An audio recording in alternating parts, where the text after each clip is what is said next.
নমস্কার, দেখছেন রিপাবলিক বাংলা। বাংলার খবরকে নিয়ে জ্যাক অলিভল স্টুডিও থেকে আমি পৌলমী রয়েছি আপনাদের সঙ্গে। বাংলার খবর মানি আপনার খবর, আপনার পাড়ার খবর। কোচবিহার থেকে কাকদ্বীপ, দার্জিলিং থেকে দীঘা, পুরুলিয়া থেকে পেট্রাপোল। আপনার অভিযোগ, আপনার প্রতিবাদ, আপনার কণ্ঠস্বর হয়ে শুরু করছি বাংলার খবর কি। বাংলায় যে পরিস্থিতি, তাতে খবর বলতে গেলে বুক কাঁপছে। কেননা শিক্ষিত বেকার যুবক যুবতীরা রাস্তায় চাকরির জন্য পড়ে পড়ে মার খাচ্ছে। ভাতা দিতে অগ্রণী মমতা বন্দ্যোপাধ্যায়ের মুখে এবার শিল্পের নামে শোনা যাচ্ছে শুধুমাত্র চপ শিল্প, কাশফুলের কোলবালিশ, এমনই নানা ধরনের শিল্পের বলি। রাজ্যে লক্ষ লক্ষ শূন্যপদ, কিন্তু নিয়োগের দেখা নেই। রাজ্য সরকার মেলা খেলাতে ব্যস্ত রয়েছে, তাই মুখ্যমন্ত্রীর পরামর্শ মেনে রাস্তায় নেমে চপ ভেজে মুড়ে মেখে রীতিমতো বেকার মেলার উদযাপন করলেন চাকরি প্রার্থীরা। দেখুন সেই ছবি।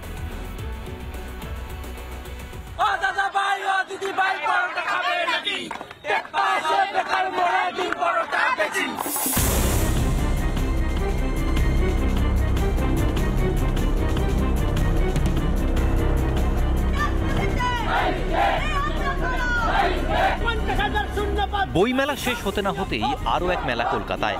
তবে এই মেলায় কোনো আনন্দ নেই, আছে একরাশ হতাশা। আমরা শিল্প মেলা দেখেছি, আমরা বই মেলা দেখেছি, এবার বিনা হাতে বসে রয়েছেন এই বেকাররা। 2022 সালে টেট পাস করেছিলেন এই চাকরি প্রার্থীরা।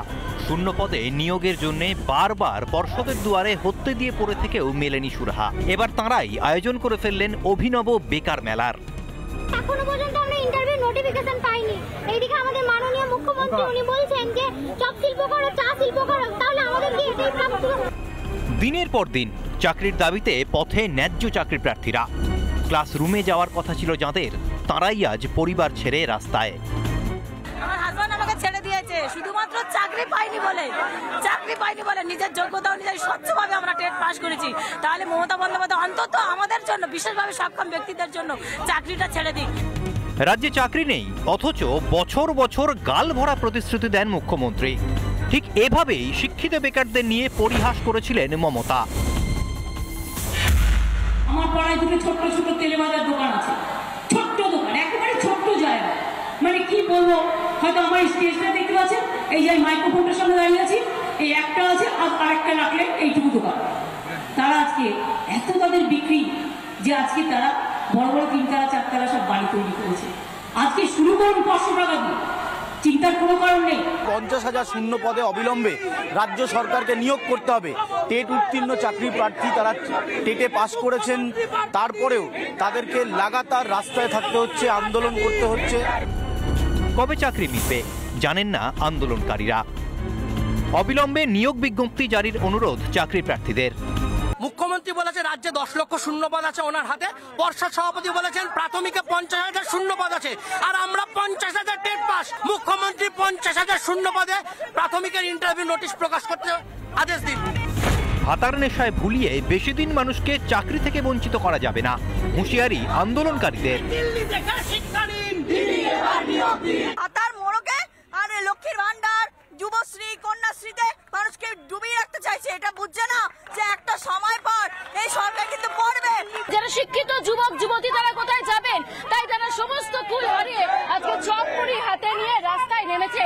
একদম সেন্ট্রাল পার্কের সামনে তারা ইন্দিরা ভবনের কাছে চপপুরি কেটল নিয়ে আজকে তারা এই শিল্পের কথা ভাবছেন। তাই এখান থেকে রাজ্যের মমতা বন্দ্যোপাধ্যায়কে স্টলে আসার আহ্বান জানাচ্ছেন এবং বলছেন যে বাজেটে তাদের কথা রাখতেই হবে। দীর্ঘদিন ধরে টেট পাস করে বসে চাকরি প্রার্থীরা। দুর্নীতির এই রাজ্যে কবে মিলবে হকের চাকরি? মেলা খেলার এই শহরে আদেও প্রকৃত শিক্ষক পাবে পড়ুয়ারা? রিপাবলিক বাংলা। রাজ্যে চাকরি নেই, বেকার, প্রতারণা, আর এই কয়েকটি শব্দের সঙ্গে ওতপ্রোতভাবে সম্পর্কযুক্ত কোন্দল। চেনাই শব্দের সঙ্গে বঙ্গবাসী এখন যেন আষ্টে পৃষ্ঠে জড়িয়ে গিয়েছে। কিভাবে? কোন্দলের আমি, কোন্দলের তুমি, কোন্দল দিয়ে যায় চেনা। বাংলা প্রবাদের এই পরিবর্তিত রূপটাই রাজ্য তৃণমূলের আদর্শ ভাবধারাকে স্পষ্টভাবে তুলে ধরে। আর সাম্প্রতিক সময়ে বীরভূম তো কোন্দলের জন্যই বিখ্যাত। বালিঘাটের বখরা নিয়ে বীরভূমের খয়রাশোলে এবার বোমাবাজি। অভিযোগ, অনুব্রত আর কাজল গোষ্ঠীর বিবাদে মুড়ি মুড়কির মতো পড়ল বোমা। উল্লো একজন তৃণমূল কর্মীর পা। দেখুন সেই ছবি। একজনের পেয়ে গেছে একজনের পেয়ে গেছে। রাজনৈতিক খেয়েও খেয়ে কোন্দল গরু বালির বকরায় রোজই রক্তে রাঙা হচ্ছে বীরভূমের লাল মাটি। মঙ্গলবার দিনে দুপুরে বোমার শব্দে কেঁপে উঠল খয়রাশোলের কাঁকরতলা এলাকা। এবার বালিঘাটকে কেন্দ্র করে কাঁকরতলা থানার জামালপুর গ্রাম উত্তপ্ত হয়ে উঠল, দফায় দফায় চলে বোমাবাজি। অভিযোগ অনুব্রত কাজল অনুগামীরা বালির বকরা নিয়ে একে অপরের সঙ্গে দ্বন্দ্বে জড়ায়, আর সেই দ্বন্দ্বেই মুড়ি মুড়কির মতো পড়ল বোমা।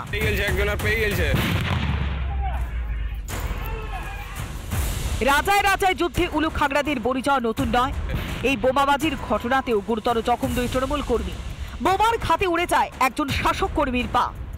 যদিও তৃণমূল বোমাবাজির ঘটনার সঙ্গে দলীয় যোগ মানতে নারাজ। এটা তৃণমূলের কোনো ব্যাপার নাই। এখন বিভিন্ন জায়গায় নানা রকম দুষ্কৃতকারীরা বিভিন্নভাবে বিভিন্ন জায়গা থেকে চাঁদা তোলার চেষ্টা করে, পয়সা তোলার চেষ্টা করে, সেই নিয়ে হয়তো বিরোধ হয়েছে। মমতা স্নেহের কেষ্ট কিন্তু আবার সুবোধ বালক। বীরভূমে বালিঘাটের যে কারবার চলছে তা স্বীকার করে ফেললেন সহজ মনে। তবে বোমাবাজির খবর অনুব্রতর কান পর্যন্ত পৌঁছতে পারেনি। বোমাবাজি জানি না, কোনো বালিঘাট চলবে না, কোনো আনলিগাল বালিঘাট চলবে না, আর পুলিশ অ্যারেস্ট করবে। প্রশাসনের ভূমিকা নিয়ে তীব্র সমালোচনা করছে বিরোধীরা। ধিক্কার জানাই তৃণমূল কংগ্রেসকে, যারা প্রশাসনের থেকে আজকে এই ধরনের অবৈধ কাজকে যারা মদত দেয়। আজকে কোথা থেকে বোম এলো, কিভাবে আজকে বোমবাজি করা হলো, প্রশাসন কি ভূমিকা আজকে পালন করেছে। কখনো গুলি, কখনো বোমাবাজি, রাজ্যের শাসক মণ্ডলী রক্তক্ষরণ অব্যাহত। কাটমানিয়া তোলাবাজি রাজে এই রাজ্যের আইন শৃঙ্খলা এখন তলানিতে। অথচ পুলিশ মন্ত্রী মমতা, মন্ত্রী বিধায়কেরা এখনো নির্লজ্জের মতো আইন শৃঙ্খলার ডঙ্কা বাজাতে ব্যস্ত। বীরভূম থেকে মনোরঞ্জন চ্যাটার্জির রিপোর্ট, রিপাবলিক বাংলা। বীরভূম থেকে এবার নিয়ে যাই আপনাদের বিধানসভায়, যেখানে এক সাসপেন্সের ঘটনা ঘটেছে। কি না, একই দিনে তৃণমূলের 2 বিধায়কের ফোন খোয়া গেল, তা আবার বিধানসভার অন্তরে। অবাক করা বিষয়, কিছুক্ষণের মধ্যেই সেই ফোন আবার পাওয়াও গেল। ভরতপুরের বিধায়কের ফোনটি আবার পাওয়া গেল কোথায় না, পার্ক স্ট্রিট এলাকা থেকে। বিধানসভার মতো অত্যন্ত সুরক্ষিত জায়গা থেকে পার্ক স্ট্রিটে কিভাবে পৌঁছলো বিধায়কের ফোন? হুমায়ুন কবির অবশ্য বিষয়টিকে চুরি বলে মানতে নারাজ। 5 মিনিটের মধ্যে রিটার্ন এসে দেখছি রিং হচ্ছে, কখনো উঠাচ্ছিল, কথা বলছিল। বিধানসভায় বাজেট অধিবেশনের দ্বিতীয় দিন। অধিবেশন শুরুর আগে বিধানসভার লবি থেকে খোয়া গেল ভরতপুরের তৃণমূল বিধায়ক হুমায়ুন কবিরের দামি আইফোন। ঠিক কি ঘটেছিল শুনুন বিধায়কের মুখ থেকেই। চুরি বলা যায় না এটা। আমার কাছে ফোন দুটো ছিল, যে কোনো কারণে আমার ফোনটা সোফাতে ছুটে গিয়েছিল। তারপরে অনেকেই আসে, কেউ ফোনটা নিয়ে আবার অন্য জায়গায় চলে গিয়েছিল। তারপরে ফোনে যোগাযোগ করি, আমার ফেস লক করা ছিল, সেই ফোন তো কেউ ইউজ করতে পারবে না। ফোনটি খুঁজে না পেয়ে হেয়ার স্ট্রিট থানায় মৌখিক অভিযোগ জানান ভরতপুরের বিধায়ক। আশ্চর্যের বিষয়, পুলিশ হুমায়ুনের আইফোন খুঁজে পেল পার্ক স্ট্রিট এলাকা থেকে। মার্শাল সাহেবের সাহায্য নিয়েছি এবং যথেষ্ট ওনারা সহযোগিতা করেছে, এবং হেয়ার স্ট্রিট থানার একজন অফিসার তিনিও এসে সাহায্য করেন। আইফোন বাইরে থেকেই পাওয়া গেছে তো? 2টো ট্র্যাক বাইরে থেকে পাওয়া গিয়েছে না, একটা তো লবির ওখান থেকে। আর আপনারটা কোথা থেকে? Park street. পার্ক স্ট্রিট থেকে পাওয়া গেছে, মানে এমএল হোস্টেলের দিকে চলে গিয়েছিল না অন্য কোথাও? হোস্টেলে। শুধুমাত্র হুমায়ুন নন, সিউড়ির তৃণমূল বিধায়ক বিকাশ রায়চৌধুরীও মোবাইল হারায় দিন। তার মোবাইলটি অবশ্য বিধানসভা চত্বরেই পাওয়া যায়। তবে হুমায়ুন কি ফোন খোয়া যাওয়ার বিষয়টি বিধানসভার অধ্যক্ষকে জানিয়েছিলেন? আমরা এটা জানি যে বিধানসভার স্পিকার ইজ দি কাস্টোডিয়ান, ওনার কাছে নিশ্চয়ই সেই কমপ্লেন্টে গেছে এবং সেটা উনি দেখে নেবেন। বিরোধীরা অবশ্য গোটাটাই নাটক এবং হুমায়ুনের চক্রান্ত বলেই দেখছে। আমার তো সন্দেহ হচ্ছে যে হুমায়ুন বাবু, এটা আপনার আবার কনস্পিরেসি নয় তো? আপনার আবার ওই পলিটিক্যালি একটু ব্যাকগ্রাউন্ডে চলে যাচ্ছেন, রেলেভেন্সি আসার জন্য আবার এই নাটকটা করলেন না তো? যেটা হয়তো উদ্দেশ্য পরিণতভাবে হয়েছে। এবার আমার কথাটা সত্যতা কতটা কি আছে, বা আমার থিঙ্কিংটা, আমার চিন্তা ভাবনা ভুলও প্রমাণিত হতে পারে। সিসিটিভি ফুটেজ দেখলেই সত্যতা বেরিয়ে আসবে না। বিধানসভার মতো হাই সিকিউরিটি জোন, যেখানে মাছি গলার উপায় নেই, চারিদিকে সিসি ক্যামেরায় মোড়া। সেখানে বিধায়কের ফোন খোয়া যায় কি করে? ফোনটি বিধানসভার বাইরে গেলই বা কিভাবে? দুই বিধায়কের মোবাইল আবার কিছুক্ষণের মধ্যেই উদ্ধার। কারণ রসিকতা নাকি অন্য কোনো কারণ? Bittu Roychowdhury report, Republic Bangla. Call সেন্টারের আড়ালে লাখ লাখ টাকার প্রতারণা। পাঁশকুড়ার এক বাসিন্দার অভিযোগের ভিত্তিতে তদন্তে নামে পুলিশ। সেই মতোই সোমবার দমদমের মতিলাল কলোনিতে যৌথ অভিযানে নামে পাঁশকুড়া এবং দমদম থানার পুলিশ। সেখানে যেতেই চক্ষু চড়ক গাছ পুলিশের। কল সেন্টারের আড়ালে চলছে সাইবার প্রতারণা। ঘটনায় কল সেন্টারের মালিক এবং 18 জন মহিলাকে গ্রেফতার করা হয়েছে। ইতিমধ্যে তাদের গ্রেফতার করেছে পুলিশ। অভিযোগ, বাড়িতে বসে কাজ পাইয়ে দেওয়ার নাম করে ওই পাঁশকুড়ার বাসিন্দাকে ফোন করা হয় এবং 5,86,000 টাকা আত্মসাৎ করেছে এই প্রতারকরা। কি কাজ করতেন? কল সেন্টারে এফআইআর কপি দেখে নিন। কেন আপনাকে অ্যারেস্ট করলো? কেন অ্যারেস্ট করলো কেন পুলিশ? আপনাকে পুলিশ অ্যারেস্ট করছে কেন? আর কে আছে? আর কে যুক্ত আছে? আর কতজন জড়িত আছে? কি জন্য অ্যারেস্ট করলো আপনাকে? কদিন ধরে এই কাজ করছেন? শুখা মরশুমেই ভেঙে পড়েছিল আত্রেই নদীর ওপরে বাঁধ। নির্মাণের কয়েক বছরের মধ্যেই এই দুর্ঘটনায় ক্ষোভে ফুঁসছিলেন এলাকাবাসী। বারবার তাদের প্রশ্ন যে ক্ষতি প্রলব্ধিতে তৎপরতার সঙ্গে শুরু হয়েছে সেই যে বাঁধ মেরামতির কাজ, সেটা গিয়ে আদৌ ধোপে টিকবে? সেই মতো মঙ্গলবার ঘটনাস্থল পরিদর্শন করেছে রাজ্যের সেন্ট্রাল ডিজাইন অফিসের প্রতিনিধি দল। কিন্তু তাদের একটাই প্রশ্ন, যখন শুখা মরশুমে এই পরিস্থিতি, বর্ষা এলে হবে কি? রবিবার রাত থেকে দক্ষিণ দিনাজপুর জেলার বালুরঘাটের আত্রাই নদী সংলগ্ন বাঁধ ভাঙতে শুরু করেছে। গতকাল থেকেই জলের গতিবেগ নিয়ন্ত্রণ করার জন্য বস্তায় বালি ফেলা হচ্ছে আত্রাই নদীতে। এরই মধ্যে মঙ্গলবার বালুরঘাট শহরের আত্রাই নদীর ওপরে ধসে যাওয়া এলাকা পরিদর্শনে যান রাজ্যের সেন্ট্রাল ডিজাইন অফিসের প্রতিনিধি দল। বাঁধের কোন অংশ কতটা ক্ষতিগ্রস্ত হয়েছে তা তারা খতিয়ে দেখেন। মানে মূল স্ট্রাকচারে কোনো ক্ষতি হয়নি, কোনো কারণে সাইডে একটা, এটা অনেক চ্যানেলেই হতে পারে, হওয়া যে কোনো সময় হতে পারে। আমাদের সাইড দিয়ে যখন জলটা পাস করে তখন সাইড দিয়ে এটা পাস করেছে। তো আমি আমার এক্সিকিউটিভ ইঞ্জিনিয়ারের সঙ্গে যেটা করা সেটা কথা বলেছি। এদিন জল কিছুটা নামতেই দেখা যায় জলাধারের মূল অংশের কিছুটা অংশ বসে গিয়েছে। তবে শুখা মরশুমে এই হাল হলে বর্ষায় কি হবে তা নিয়ে ক্ষোভে ফুঁসছেন স্থানীয়রা। পুরোদমে কাজ চলছে। হ্যাঁ, পুরোদমে বলতে বস্তার কাজগুলো চলছে, বস্তা দিয়ে আটকানোর চেষ্টা চলছে, জলটাকে আটকানোর চেষ্টা। শীতের সময় হয়েছে তো অতটা ক্ষতি হয়নি, কিন্তু সাপোজ যদি বর্ষার সময় হতো জলের প্রকোপটা আরও বাড়তো, তো এই সাইডে গোটা দেখুন পাশে যে বাড়িগুলো আছে তাদের ক্ষতি হতে পারে। তো বর্ষা আসছে, তার আগে যেন কাজটা কমপ্লিট করে দেয়, সেদিকে নজর রাখলে ভালো হয়। আগামী বর্ষার আগে আত্রেই বাঁধ সহ ক্ষতিগ্রস্ত এলাকার কাজ শেষের আশ্বাস দিয়েছে জেলা সেচ দফতর। সেন্ট্রাল ডিজাইন টিম ড্রয়িংটা প্রোভাইড করবে, এখানের মধ্যে কী কী রিভাইজ করবে, সেইভাবে যা আছে আমরা যা আছে আবার এস্টিমেট করব, তারপর টেন্ডার হবে, কাজ হবে। মোট কথা হচ্ছে কি এপ্রিলের মধ্যে কিংবা মে মাসের মধ্যে কাজটাকে ফিনিশ করতে। আশ্বাস শুধুমাত্র মুখের কথাতেই সীমাবদ্ধ থেকে যাবে না, তো উত্তর দেবে সময়। যারা আধিকারিকরা তারা কিন্তু প্রতিনিয়ত এখানে রয়েছেন এবং এই কাজের উপর নজরদারি চালাচ্ছেন কত দ্রুততার সঙ্গে, কারণ সামনে বর্ষা রয়েছে, তার আগে দ্রুত এই বাঁধ মেরামতি যাতে করা যায় সেদিকে কিন্তু তারা নজর রেখেছে। দক্ষিণ দিনাজপুর থেকে রিপন মৌমিক, রিপাবলিক বাংলা। ঘরে ফিরল দক্ষিণের রায়। মঙ্গলবার ভোররাতে টোপে ধরা দিয়েছিল সে। খাঁচাবন্দির পর তাকে করা হয়েছে স্বাস্থ্য পরীক্ষা। রিপোর্ট ভালো আসার পরেই বিকেলে তাকে ছাড়া হয়েছে সুন্দরবনের ম্যানগ্রোভ অরণ্যে। আর যখনই দক্ষিণ রায় জঙ্গলে ফিরেছে, তারপরে স্বস্তিতে রয়েছে কুলতলিবাসী।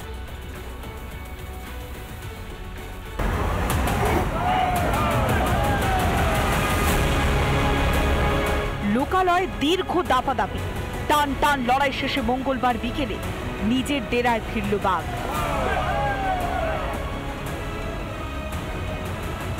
কুলতলি থেকে লঞ্চে করে নিয়ে গিয়ে সুন্দরবনের ম্যানগ্রোভ অরণ্যের সামনে ছাড়া হয় এই দক্ষিণের রায়কে। বাঘ তাড়াতে গিয়ে সোমবার এভাবেই হামলার মুখে পড়েছিলেন এক বনকর্মী। চলেছিল বাঘে মানুষের টানাটানি। এরপরে বাঘ বন্দি করতে আটঘাট বাঁধে বন দপ্তর। খাঁচায় ছাগলের টোপের লোভ সে সামলাতে পারেনি, সেই ফাঁদেই ধরাশায়ী হয় রয়্যাল বেঙ্গল টাইগার।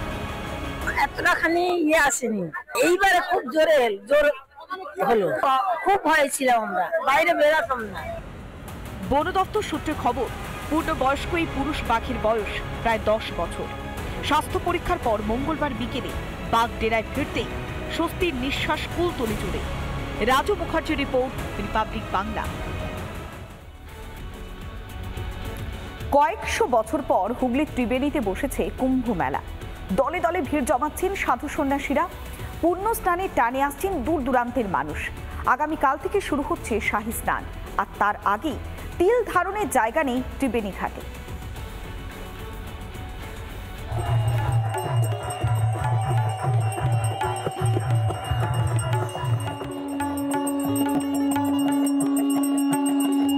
প্রায় 702 বছর বাদে হুগলির ত্রিবেণীতে কুম্ভ মেলা। সেই অনুকুম্ভে ঐতিহাসিক স্নানের সাক্ষী থাকতে চলেছেন ত্রিবেণীবাসী। উদ্যোক্তা বাঁশবেড়িয়া পৌরসভা ও ত্রিবেণী কুম্ভ পরিচালন সমিতি। ইতিমধ্যেই রাজ্যের বিভিন্ন জায়গা থেকে মানুষ ভিড় জমাচ্ছেন। প্রয়াগরাজ থেকে বাইক চালিয়ে ত্রিবেণীর কুম্ভে হাজির এক সাধক। হচ্ছে সেই বাইক, এই বাইক নিয়ে কিন্তু প্রয়াগরাজ থেকে কুম্ভ মেলায় এসেছেন। এবং দেখো বাইকটা যেভাবে সাজানো রয়েছে, বিভিন্ন জায়গাতে যেভাবে সাজানো হয়েছে, এখানে সমস্ত জিনিসই রয়েছে। এবং এখানে দেখতেই পাচ্ছ যে শিবের যে মূর্তি সেটাও রয়েছে। ত্রিবেণীর 3 ঘাট ত্রিবেণী, সপ্তর্ষি ও রাজাঘাটে থাকছে স্নানের ব্যবস্থা। এই প্রথমবার এখানে বহু সাধু সন্ন্যাসীরা মোক্ষ লাভের জন্য গঙ্গায় পুণ্য স্নান করবেন। এরই মধ্যে গঙ্গার ঘাটের উল্টো দিকের মাঠে চলছে যজ্ঞ। तो पहले बार यहाँ पर आया हूँ देखने के लिए कि चलो थोड़ा देखता हूँ कि हुगली के त्रिवेणी घाट कैसा है, मेला लगता है, कैसा लगता है, सन्यासी वहाँ जुड़ते हैं कि नहीं जुड़ते। প্রয়াগরাজে যেমন গঙ্গা, যমুনা, সরস্বতীর সঙ্গম আছে, তেমনি ত্রিবেণীতেও রয়েছে 3 নদীর সঙ্গম। মুক্তবেণী বলা হয় ত্রিবেণীকে। থেকে প্রায় আমরা টোটাল 17টা পিঠের প্লাস কিছু উপকৃত মিলে আমরা পুষ্প, মাটি, জল নিয়ে এসে এই কুম্ভের পূর্বে আমরা এখানে অর্পণ করলাম মা গঙ্গার কাছে। পুরাণেও রয়েছে ত্রিবেণীর কুম্ভের কথা। বেলায় সন্ধ্যা আরতি 10,000-এর উপরে প্রদীপ প্রজ্বলন করা হয়েছে। এবং পাশাপাশি যারা রয়েছে এখানকার সন্ন্যাসীরা, তারাও কিন্তু হোম যজ্ঞতে মেতেছিল। আগামীকাল সকাল থেকে শুরু হবে শাহী স্নান। তার আগে ঘাটগুলির নিরাপত্তা খতিয়ে দেখে পুলিশ।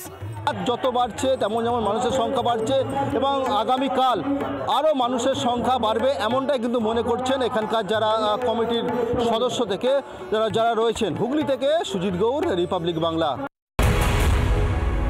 নানা ধরনের কন্টেন্ট দেখার জন্য লাইক করুন, শেয়ার করুন আমাদের ফেসবুক পেজ, সাবস্ক্রাইব করুন আমাদের ইউটিউব চ্যানেল। পাশাপাশি অন্যান্য ব্রেকিং নিউজের জন্য অবশ্যই চোখ রাখুন রিপাবলিক বাংলায়।